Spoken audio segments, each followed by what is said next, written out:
मित्रता क्या है? मित्रता मित्रता रिश्तों की दुनिया में एक खूबसूरत संयोग है, एक खूबसूरत लम्हा है जो दो समान व परस्पर भाव व विचारों के मिलने से बनती है।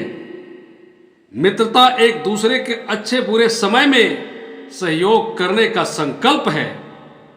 मित्रता न जाति देखती है, न धर्म देखती है। इसमें न कोई छोटा होता है, न कोई बड़ा।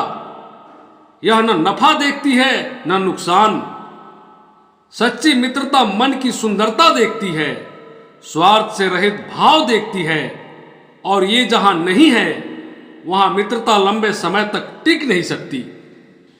एक अच्छे व सच्चे मित्र के बिना सुखी जीवन की कल्पना संभव नहीं। विद्वानों ने सच्ची मित्रता को कई जन्मों का पुण्य माना है। जिसे सच्चे व निष्कपट मित्र मिल जाए, वह व्यक्ति सौभाग्यशाली है।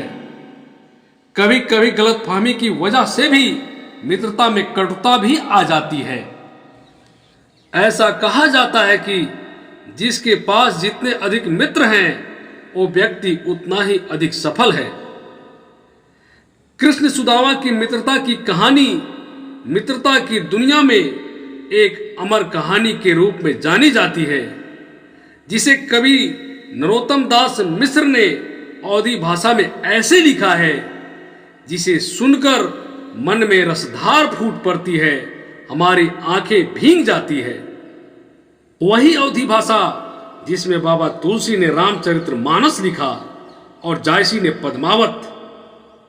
तो आइए सुनते हैं कृष्ण सुदामा की मित्रता की कहानी कवि नरोत्तम दास मिश्र के शब्दों में, मेरी जुबानी। वाकया है कृष्ण सुदामा की दोस्ती का। महर्षि संदीपनी मुनि के आश्रम में कृष्ण और सुदामा साथ साथ पढ़ते थे। वहां न कोई छोटा था और ना कोई बड़ा। दोनों गुरु भाई थे, सखा थे। समय बीतता गया। उधर कृष्ण द्वारिका के राजा हो गए और सुदामा की दशा दिन प्रतिदिन और दयनीय होती चली गई। ऐसा भी समय आया जब 2 वक्त का भोजन भी दुर्लभ हो गया। सुदामा की पत्नी सुशीला ने उनसे कहा, तुम्हारा मित्र कृष्ण द्वारिका का राजा है, जाओ मिलो उससे, बताओ अपनी दीन दशा, वो जरूर तुम्हारी मदद करेगा। मित्र अगर मित्र की मदद नहीं करेगा तो कौन करेगा? जाओ और कृष्ण से थोड़ा धन ले आओ, जिससे कि हमारी दीन दशा सुधर सके। सुदामा के लिए ज्ञान सर्वोपरि था और धन धूल समान। ज्ञान और धन में वे अंतर कैसे समझाते हैं अपनी पत्नी सुशीला को, सुनिए। शिक्षक का हौसी गरे जग कोतिए, ताको कहां अब देती है शिक्षा। जे तप के पर लोक सुधारत, संपत्ति की तीन के नहीं इच्छा। सारी दुनिया को मैं शिक्षा देता हूं और तुम मुझे शिक्षा दे रही हो। जिसको तपस्या से अपनी परलोक सुधारना हो, वो अपने लिए धन की इच्छा कब करता है? मेरे हिये हरि के पद पंकज, 12,000 ले देखी परीक्षा। और न को धन चाहिए बाउरी, ब्राह्मण को धन केवल भिक्षा। मेरे हृदय में भगवान के चरण कमल रहते हैं। चाहो तो हजारों बार मेरी परीक्षा लेकर देख लो। और न को धन चाहिए बाउरी, ब्राह्मण को धन केवल भिक्षा। अरे पगली, तुझे किसी और का धन क्यों चाहिए? ब्राह्मण का धन सिर्फ भिक्षा होता है, कुछ और नहीं। सुदामा की पत्नी उन्हें अपने गरीबी का हवाला देती है और कहती हैं, कोदो सवाजूरी ते भारी पेट, तौचा हाथी न दधी दूधा मठौती। कोदो और सवा हमारे बुजुर्ग बताते हैं कि ये अनाज का सबसे सस्ता स्वरूप हुआ करता था। गेहूं और चावल अमीरों को ही मिलता करता था। साधारण और गरीब लोग कोदो और सवा जैसे अनाज खाकर अपना पेट भरते थे। सुशीला कहती हैं, अगर कोदो और सावा भी भर पेट मिल जाए तो दही दूध और मट्ठे की कोई कामना नहीं है। जो जानती नहीं तू हरी सो तुम्हें, काहे को द्वारिका पेली पठौती। या घर ते न गयो कबहू पिया, टूटो तवा और फूटी कठौती। सुशीला कहती हैं, अगर ये शीत ऋतु, जाड़ों का मौसम सिसियाते हुए, दांत किटकिटाते हुए भी बीत जाता तो बिता देती, सर्दी से लड़ पड़ती, पर तुमसे कभी न लड़ती।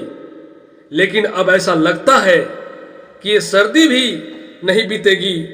इन सर्दियों को बीतने से पहले ही शायद हम परलोक सुधार जाएं। छारी सब जक तो ही लगी बक आठा हूं जाम ये है झकठानी, जात ही देही लदाए लढ़ा भारी ये ले है लदाया ये है जिया जानी। सुदामा अपनी पत्नी सुशीला से कहते हैं, सब कुछ छोड़ छाड़ कर तुम्हें आठों पहर एक ही जीत लगी है। ऐसा थोड़े ही है, मेरे जाते ही कृष्ण बैलगाड़ी भरकर सामान बांध देंगे मेरे लिए। पाऊं कहाते अटारी अटाया जी न को विधि दिनी है टूटी सी छानी, जो पै दरिद्र लिखो है ललाटा तो एक काहू पै मेटी न जाता अयानी। सुदामा आगे अपनी पत्नी से कहते हैं, अरे पगली, जिनको भाग्य ने ही टूटा हुआ छप्पर दिया है, उनको महल और अटारी कौन दे सकता है। अगर विधि ने ही मेरे माथे पर दुख लिख दिए हैं तो उसे कौन मिटा सकता है। द्वारिका जाहूं जो आठा हूं जामैया झक तेरे, जो न कहो कर यो तो बरी दुख जय कहां अपनी गतिया है रे। द्वारिका जाओ द्वारिका जाओ द्वारिका जाओ, यह जिद पकड़ ली है पगली तूने। अगर तुम्हारा कहना न करूं तो अपनी दुर्गति कराऊं।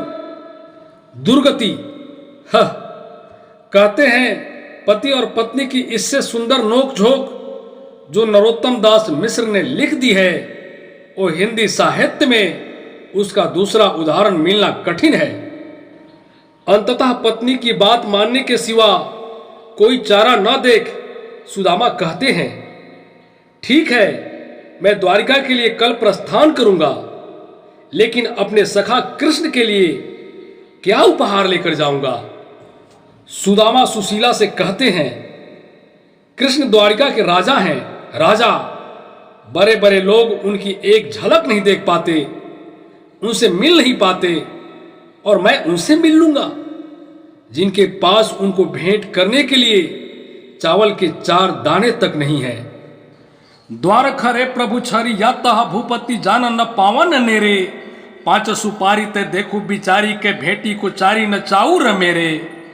सुशीला जानती है राजा से खाली हाथ नहीं मिला जाता। वो एक पोटली चावल बांधकर सुदामा को देती है और कहती है, जब कृष्ण से मिलो तो ये उपहार उन्हें दे देना। एक पोटली भुने हुए चावल का उपहार लेकर सुदामा द्वारिकाधीश से मिलने द्वारिका निकल पड़ते हैं। सुदामा द्वारिका पहुंचकर श्री कृष्ण के महल को एक टक नजर से देखते हैं। श्री कृष्ण के महल के चौकीदार सुदामा के फटेहाल दृश्य को देखता है और जाकर कृष्ण को बताता है। शीस पगान झगातन में प्रभु जाने को आही बसे के ही ग्रामा, धोती फटी सी लटी दुपट्टी और पाए उपाना की नहीं सामा। द्वारपाल श्री कृष्ण से कहता है, कोई द्वार पर खड़ा है प्रभु, न उसके सिर पर पगड़ी है, न तन पर कपड़ा, न पांव में जूतियां।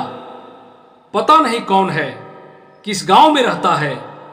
मुझे तो वह परदेसी लगता है, क्योंकि द्वारिका में ऐसा कोई दीनहीन गरीब है ही नहीं। द्वार खरे द्विज दुर्बल एक है यो चकी सौ वसुधा अभिरामा, पूछत दीन दयाल को धाम बतावत अपनो नाम सुदामा। वो दुबला पतला ब्राह्मण आश्चर्यचकित आंखों से द्वारिका का वैभव देख रहा है, आपको अपना मित्र कह रहा है और अपना नाम सुदामा बता रहा है। द्वारपाल के मुख से सुदामा का नाम सुनते ही कृष्ण चौंक कर बोले, सुदामा। ये नाम सुनते ही कृष्ण व्याकुल हो उठे। जिसके पैरों में सारी वसुधा का वैभव लौटता रहता था, वो मित्र सुदामा का नाम सुनकर नंगे पैर द्वार की ओर दौड़ पड़े और सुदामा को गले लगा लिया। कृष्ण सुदामा को आदर के साथ महल के अंदर ले आए उनकी हालत देखकर बोले, ऐसे बेहाल बेवाई न सोप गए कंटक जाल लगे पुनि जोए, हाय महादुख पाए सखा तुम आए इते न किते दिन खोए। सुदामा, तुम्हारे पैरों में कितनी बेवाइयां फटी है और कितने कांटे चुभे हैं मित्र। इतना भीषण दुख सहते रहे, कभी मेरे पास नहीं आए। ऐसे बेहाल बेवाई न सोप गए कंटक जाल लगे पुनि जोए, हाय महादुख पाए सखा तुम आए इते न किते दिन खोए। देखी सुदामा की दीन दशाए करुणा करे के करुणा निधि रोए, पानी परा तो को हाथ छुओ नहीं ये नैन न के जल सौ पग धोए। मित्र की यह दशा देखकर करुणा निधि कृष्ण रो पड़े और इतना रोए कि सुदामा के पांव धोने के लिए परात में जो पानी लाए थे वो धरा के धरा रह गया। उन्होंने सुदामा के पांव अपने आंसुओं से धो डाले। देखी सुदामा की दीन दशाए करुणा करे के करुणा निधि रोए, पानी परा तो को हाथ छुओ नहीं ये नैन न के जल सौ पग धोए। मित्रता के इतिहास में कृष्ण और सुदामा जैसी कहानी ढूंढने से नहीं मिलेगी। हम इस कहानी को ये कहकर अनसुना कर सकते हैं, कहाँ कृष्ण और कहाँ हम। हमसे ऐसी दोस्ती नहीं हो सकती। या फिर इस कहानी को अपना आदर्श बनाकर मित्रता की नई इबादत लिख सकते हैं।